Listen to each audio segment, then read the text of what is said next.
નમસ્કાર વિદ્યાર્થી મિત્રો, ચાલો અર્થશાસ્ત્રની અંદર આગળ વધીએ। આજનો ટોપિક છે શહેરીકરણની સમસ્યા હલ કરવા માટેના ઉપાયો।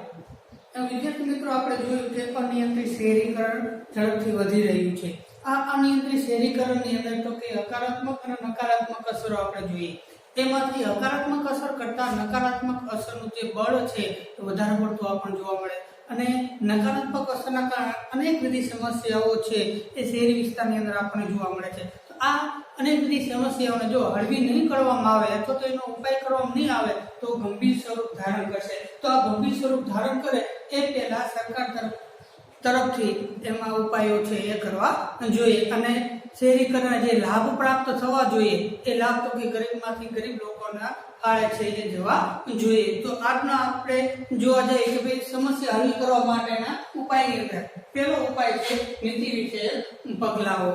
સરકાર તરફથી છે એ નીતિ વિષયક પગલાઓ છે એ લેવામાં આવે છે શહેરીકરણની સમસ્યાને હલ કરવા માટે થઈ। તો એમાંથી પહેલું નીતિ વિષયક પગલાની અંદર પહેલું આપણે જોવા જાવીએ તો કે 10 લાખથી વધારે જે લોકોનું સંખ્યા છે એવા જે શહેર છે એ શહેરની અંદર નવા ઉદ્યોગો સ્થાપવા ઉપર પ્રતિબંધ મૂકવામાં આવે છે। સમસ્યા હલ કરવા માટે શું કે તો કે 10 લાખથી વધારે જે શહેરની અંદર સંખ્યા છે તો એની અંદર નવા ઉદ્યોગો સ્થાપવા માટે પ્રતિબંધ। શા માટે પ્રતિબંધ? તો કે નવા ઉદ્યોગો થાશે તો એના આધારે શું થશે તો કે નવી રોજગારી તકોનું સર્જન છે એ થશે। નવી રોજગારી તકોનું સર્જન થતા શું થશે તો કે જે ગામના લોકો છે, જે બેકાર લોકો છે એ શહેર વિસ્તારની અંદર આવશે પાછા અને રોજી રોટી મેળવવા માટે છે। તો આવી રીતે નવા ઉદ્યોગો થશે અને એના કારણે રોજગારી તકોનું સર્જન થતા નવા શ્રમિકો છે કે નવા વ્યક્તિઓ છે એ શહેરની અંદર આવશે અને પાછું અનિયંત્રિત શહેરીકરણ આપણને જોવા મળશે અને નકારાત્મક અસરો વધારે છે એ ગંભીર સ્વરૂપ ધારણ કરશે। એના માટે નીતિ વિષયક પગલાની અંદર પહેલું પગલું છે તો કે 10 લાખની જે વસ્તી હોય એવા શહેરની અંદર તો કે નવા ઉદ્યોગો સ્થાપવા ઉપર શું આપ્યું છે તો કે પ્રતિબંધ મૂકવામાં આવે છે। અને બીજું નીતિ વિષયક પગલાની અંદર મધ્યમ અને નાના કદના જે કે શહેરો છે તો એને પ્રોત્સાહન આપવામાં। શા માટે આવું કરવામાં આવે તો કે ભાઈ નાના અને મધ્યમ કદના જે કે શહેરો છે તો એના સરકાર તરફથી પ્રોત્સાહન આપીને અસામાન્યકરણ જે શહેરીકરણ થાય છે તો એની સમસ્યા આપણે હળવી કરી શકાય। જે વધારે પડતી શહેરીકરણ જોવા મળે છે તો એને આપણે અટકાવી શકાય અને આવા જે નાના અને મધ્યમ કદના જે કે શહેરો છે તો અહીંયા પ્રોત્સાહન હમણાં કીધું ભાઈ ઉદ્યોગો સ્થાપવા ના પડે તો આવા જગ્યાએ ઉદ્યોગો સ્થાપે અને અહીંયા રોજગાર તકોનું થાય તકોનું સર્જન થશે અને ઓલા જે શહેરીકરણ થતું હતું વધારે પડતું તો અહીંયાનું પ્રમાણ ઓછું થઈ જશે અને જે નાના અને મધ્યમ કદના જે કે શહેરો છે તો અહીંયા પાછું એને આવા ઉદ્યોગની અંદર સ્થાપવા અને અહીંયા શહેરીકરણ છે થશે। આ ઉપરાંત ત્રીજું નીતિ વિષયક પગલાની અંદર આપણે જોવા જાવીએ કે ભારત સરકાર શહેરીકરણ એવી નીતિ અપનાવવી જોઈએ કે જેથી મોટા શહેર વધુ મોટા ન બને અને નાના છે એ વધુ નાના ન રહી જાય એ માટેની સરકાર તરફથી આવા પ્રયાસો છે એ ચાલુ રાખવામાં આવ્યા છે। આ ઉપરાંત તો કે શહેર ચોથું નીતિ વિષયક પગલાની અંદર તો કે જે શહેરી વિસ્તાર છે એના આજુબાજુના વિસ્તારની અંદર સેટેલાઇટ એરિયા છે એ કરી દેવામાં આવે તો આપણી સમસ્યા છે આપણે હળવી કરી શકાય। તો પેલી નીતિ વિષયક પગલાની અંદર એ છે અને એના આધારે શહેરીકરણની જે સમસ્યા છે એ આપણે હળવી કરી શકાય છે। પછી બીજું આવે છે રોજગારીની તકોમાં વધારવી। રોજગારી તકો છે એ આપણે વધારવી। ક્યાં વધારશું રોજગારી તકોની અંદર તો કે શહેરીકરણની જે આપણે નકારાત્મક અસરો આપણને જોવા મળે છે એને હળવી કરવા માટે છે રોજગારી તકોનું સર્જન છે એ થઈ શકે। કેવી રીતે? રોજગારી તો કે પોતાની રીતે રોજગારી પ્રાપ્ત કરી શકે તે સ્વરોજગારી। તો સ્વરોજગારી પ્રાપ્ત કરી શકે એ માટે તેને સરકાર તરફથી આવી રીતે રોજગારલક્ષી કાર્યક્રમો છે એ હાથ ધરવા જોઈએ અને એનો વિસ્તાર અને વ્યાપ વધે એના માટેના પણ પગલાઓ છે સરકાર તરફથી લેવા જોઈએ। આનાથી શું બનશે રોજગારલક્ષી પગલાથી તો કે રોજગારલક્ષી આપણે પોતાની રીતે રોજગારી આપશું પોતાની જે રોજગારી છે એ પ્રાપ્ત કરશે અને એના આધારે તો કે રોજગારી મેળવી અને પોતાની આવકમાં છે એ વધારો કરશે. આવક વધશે એટલે શું થશે તો કે પોતાનું જે કે જીવન ધોરણ છે એ જીવન ધોરણની અંદર ઊંચું છે એ આવતું આપણને જોવા મળે છે. અને પરિણામે શહેરીકરણની જે આપણી નકારાત્મક અસરો હતો એ આપણે હળવી કરી શકાય. લોકો બેકાર હોય તો બીજું કઈ ચોરી અપહરણ ખૂન ખરાબા એવા વિચારો આવે, પરંતુ એને રોજગારી પ્રાપ્ત થઈ જાય, પોતાની રીતે સ્વરોજગારી પ્રાપ્ત થઈ જાય તો આવા જે સામાજિક જે દૂષણો છે તો એ ઓછા થઈ જશે. અને શહેરીકરણ જે નકારાત્મક અસરો હતી આપણે જે અને એના કારણે જે શહેરીકરણની સમસ્યા જોવા મળતી હતી એ આપણે ઓછી કરી શકાય. શેના કારણે તો કે રોજગારી તકોની અંદર વધારો આપણે કરી શકાય. એના આધારે લોકો છે એ બેકાર હોય તો બીજા વિચાર કરે અને રોજગારી એને પ્રાપ્ત થશે તો એના આધારે તો કે પોતાની આવક છે અને આવક કરતા પોતાનું જીવન ધોરણ છે એ પણ ઊંચું આવશે. તો આના આધારે પણ આપણે શહેરીકરણની સમસ્યા છે આપણે હળવી છે એ કરી શકાય છે. ત્યાર પછી આવે છે તો કે માળખાકીય સુવિધાઓ સુદૃઢ કરવી. આંતરમાળખાકીય સુવિધા વિદ્યાર્થી મિત્રો આપણે આગળ પણ જોઈ ગયા આપણે આંતરમાળખાકીય જે સુવિધાઓ છે શહેરીકરણની પ્રક્રિયાના આધારે આ આંતરમાળખાકીય સુવિધાઓ છે એ પણ વધતી જાય છે. શેનો સમાવેશ થાય છે વિદ્યાર્થી મિત્રો? બે વાર આપણે ભણી ગયા કે ભાઈ આંતરમાળખાકીય સુવિધા ની અંદર કઈ કઈ બાબતની અંદર સમાવેશ થાય. તો કે શિક્ષણ છે, આરોગ્ય છે, પાણી છે, વાહન વ્યવહાર છે, સંદેશા વ્યવહાર છે, આ બધાની અંદર સમાવેશ છે એ થતો આપણે જોવા મળે છે. આ તો કે શહેરીકરણની અંદર જે લોકો રહે છે એને આ સુવિધા તો પ્રાપ્ત થાય છે, પરંતુ શહેરની જે સેવનના જે વિસ્તારની અંદર આવેલા જે કે ઝોપડપટ્ટીની અંદર જે લોકો રહે છે તો એ લોકોને પણ આવી આંતરમાળખાકીય સુવિધાઓ છે એ પણ એને પ્રાપ્ત થવી જોઈએ. તો એ માટે સરકારે પણ નીતિ નિયમો છે એ ઘડવા જોઈએ. સ્થાનિક સ્વરાજ્યની સંસ્થાઓ છે એને પણ આવા આંતરમાળખાકીય સુવિધાઓ સેવાના જે લોકો છે તો એને પણ પ્રાપ્ત થાય એ માટેના પગલાઓ છે એ લેવા જોઈએ. આ ઉપરાંત તો કે જે ઝોપડપટ્ટી અને ગંદા વસવાટની અંદર જે લોકો રહે છે તો એને પણ આવાસ યોજના પ્રધાનમંત્રી આવાસ યોજના દ્વારા આવા ઝોપડપટ્ટી વાળા જે લોકો રહે છે તો એને મકાનો બનાવી આપે અને એની અંદર વસતા થાય એવા પણ કાર્યક્રમો ચાલુ છે. અને એ સરકાર તરફથી આવા કાર્યક્રમો હાથ ધરવામાં આવે છે અને એ સ્કીમ અત્યારે પણ ચાલુ છે. આજથી લગભગ 15-20 વર્ષ પહેલા પણ આવા સરકાર તરફથી આવા પોતાની માલિકની જે કે જમીન છે એને પ્લોટિંગ કરી દીધા અને આવા જે કે ગરીબ લોકો છે તો એને પ્લોટ આપી દીધા કે ભાઈ આ પ્લોટ તમારા નામ ઉપર. અને એ પ્લોટના આધારે તો કે એમાં મકાન બનાવવાનું. જેમ જેમ તમારું મકાન બનતું જાય એમ પાછું સરકાર તરફથી તમને સબસિડી પણ આપતા જાય. પહેલા આ રીતની નિયમ હતા, પદ્ધતિ હતી આવાસ કે એને રહેઠાણ આપવા માટે થઈ ઝોપડપટ્ટી અને ગંદા વસવાટની અંદર રહેતા લોકોને. અત્યારે તો કે સરકાર જ છે એને આવા મકાનો છે બનાવી દે. જો કે શહેરી વિસ્તારની અંદર આ સ્કીમ છે એ ચાલુ છે, પ્રક્રિયા ચાલુ છે. મોટા મોટા જે શહેરો છે અમદાવાદ છે, ગાંધીનગર છે, રાજકોટની અંદર પણ આવી ગયું છે, મોરબીની અંદર આવ્યું નથી. રાજકોટની અંદર પણ એ સ્કીમ ચાલુ છે કે સરકાર તરફથી મકાનો છે એ ફ્લેટની બનાવે અને ફોર્મ ભરવાનું. ફોર્મની અંદર આપણું નામ નીકળે એટલે આપણે અહીં માલિક થઈ જાય. એટલે માલિક એટલે કેવી રીતે તો કે એના 100% લોન ઉપર હોય, પરંતુ એના નીતિ નિયમ પણ હોય તો કે તમે કોકને ભાડે પણ ન આપી શકો, પોતાને રહેવું પડે, વેચી પણ ન શકો, આવા નીતિ નિયમો પણ હોય છે. પરંતુ 100% લોન એટલે કે જે ઝૂંપડપટ્ટીને ગરીબ લોકો છે તો એને રહેવા માટેનું મકાન છે એ સરકાર તરફથી બાંધી દેવામાં આવે છે. તો આવી રીતે આવા ઝૂંપડપટ્ટી અને ગંદા વસવાટવાળા લોકોને પણ આ સુવિધા છે એ પૂરી પાડવામાં આવે કે જેથી કરીને જે ઝૂંપડપટ્ટી અને ગંદા વસવાટ જે સમસ્યા જોવા મળતી હતી એ સમસ્યા કેવી થઈ જશે તો આપણે હળવી છે એ આપણે કરી શકાય છે. એટલે એક ઉપાય તરીકે તો કે માળખાકીય સુવિધા સુધારો આપણે કરવી અને એના કારણે કે શહેરીકરણની સમસ્યાઓ છે એ આપણે હળવી છે એ આપણે કરી શકાય છે. ત્યાર પછી આવે છે કે શિક્ષણ અને આરોગ્યની સુવિધાઓ. શિક્ષણ અને આરોગ્ય આપણે જોવા જઈએ તો કે જે શહેરી વિસ્તારની અંદર રહેતા આર્થિક રીતે સદ્ધર વ્યક્તિઓ કે ધનવાન વ્યક્તિઓ આ બે શિક્ષણ અને આરોગ્ય સહેલાઈથી સરળતાથી છે એ પ્રાપ્ત કરતા આપણને જોવા મળે છે. પરંતુ બીજી બાજુ જોવા જઈએ તો કે શહેરી વિસ્તારની અંદર રહેતા જે ગરીબ લોકો છે એ ગરીબ લોકો તો કે શિક્ષણ અને આરોગ્ય સરળતાથી પ્રાપ્ત કરી શકે એ માટે સરકારે પણ આયોજન કરવું જોઈએ, પગલાં લેવા જોઈએ, તો જે આગળ છે એ આવી શકે.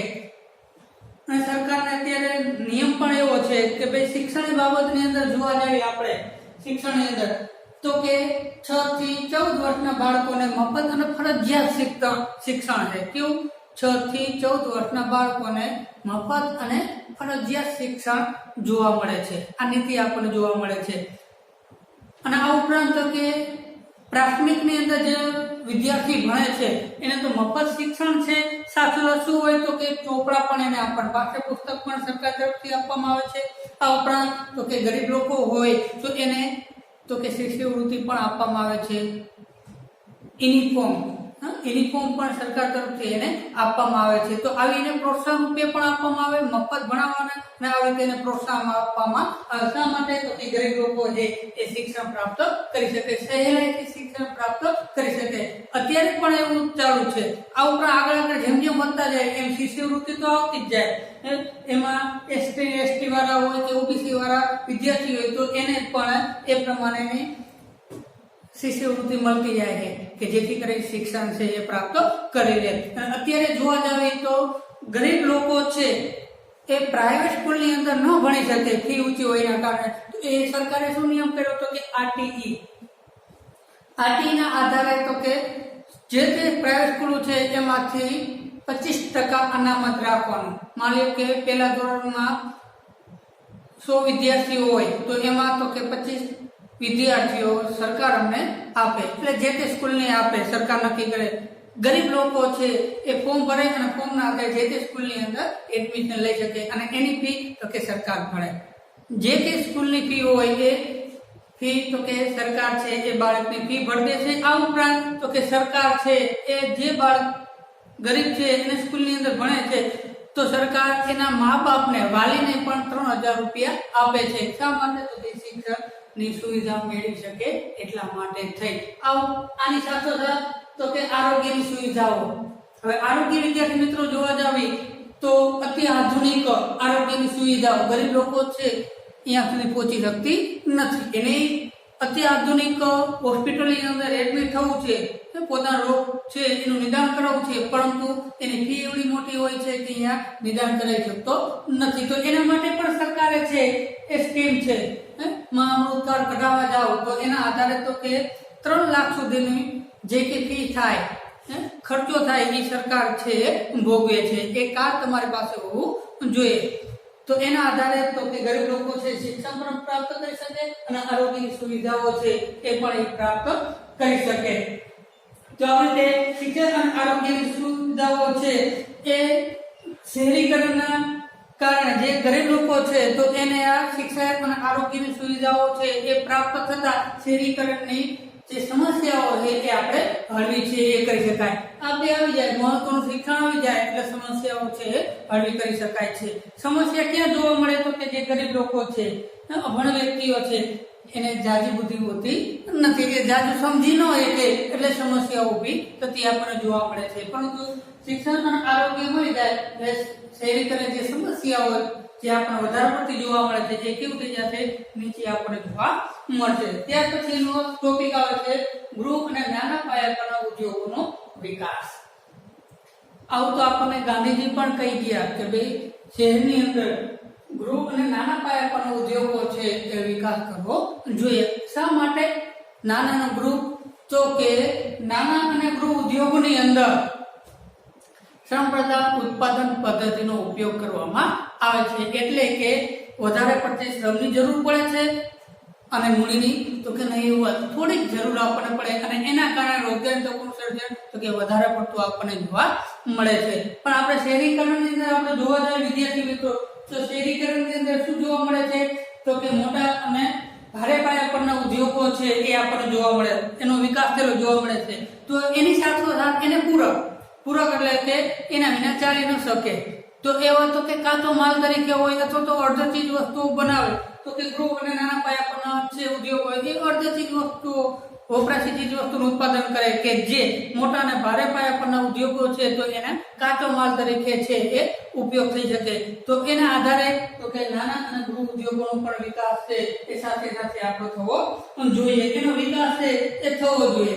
હવે ગૃહ અને નાના પાયા પરના ઉદ્યોગોનો વિકાસ થશે તો એના આધારે શું થશે તો કે શહેરીકરણની અંદર જે નકારાત્મક અસરો આપણે જોઈ હતી, આર્થિક અને સામાજિક અસરો આપણે જોવા મળી હતી, તો તે આર્થિક અને સામાજિક અસરો છે અહીંયા દૂર થઈ ગયા છે, માપે મેળે છે એ આવી ગયા છે. જો નાના અને ગૃહ ઉદ્યોગોનો વિકાસ થતા, કારણ કે આમાં રોજગારી તકોનું સર્જન થશે, ઓછી મૂડી છે અને એના કારણે વધારે રોજગારી તકોનું સર્જન, અને કુટુંબ છે એ આખો એમાં રોજગારી પ્રાપ્ત કરશે અને એના આધારે પોતાની આવકની અંદર વધારો થશે. પોતાની આવકની અંદર વધારો થશે, પોતાના કુટુંબ એટલે માથાદીઠ આવકની અંદર વધારો થતા જે આર્થિક અસમાનતા આપણને જોવા મળતી હતી શહેરીકરણની સમસ્યાની અંદર, તો એ સમસ્યા આપણે શું કરી શકશું, આપણે હલ છે અથવા તો ઓછી છે એ આપણે કરી શકશું. તો આમ ગૃહ અને નાના પાયા પરના ઉદ્યોગનો વિકાસના કારણે આર્થિક અને સામાજિક જે કે અસરો આપણે જોવા મળતી હતી એ અસરો આપણે શું કરી શકશું તો કે ઓછી છે એ આપણે કરી શકશું.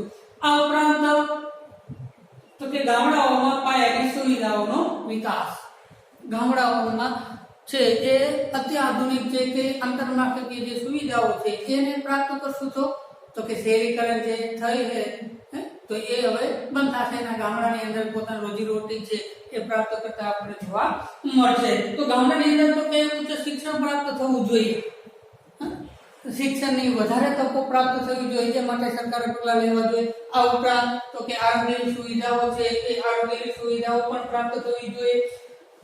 રોડ, રસ્તાઓ, વીજળી, સિંચાઈ વગેરે પડતી છે એવી સુવિધાઓ વધુ વિકાસ પામે તો એવું સરકાર તરફથી પગલાઓ લેવા જોઈએ કે જેથી કરીને જે શહેરીકરણ જે સમસ્યાઓ છે સમસ્યાઓ ઉદ્ભવે છે તો એ ઓછી થાય. શા માટે તો કે ગામના લોકો છે અભણ, તાલીમ લીધેલા, તો એ જ લોકો ક્યાં જાય છે તો કે શહેરી વિસ્તારની અંદર જાય આવી સમસ્યા ઊભી થાય. હવે એ જ લોકોને ઘર આંગણે જ આવું વસ્તુ છે એ પ્રાપ્ત થઈ જશે, વાહન વ્યવહાર, સંદેશ વ્યવહાર, વીજળી, રસ્તાઓ આ બધું જ એને પ્રાપ્ત થઈ જશે ઘર આંગણે, તો શહેર થશે નહીં. એટલે શહેરીકરણની જે સમસ્યાઓ હોય એ આપણે કેવી કરી નાખવું તો કે હળવી છે એ આપણે જોવા મળશે.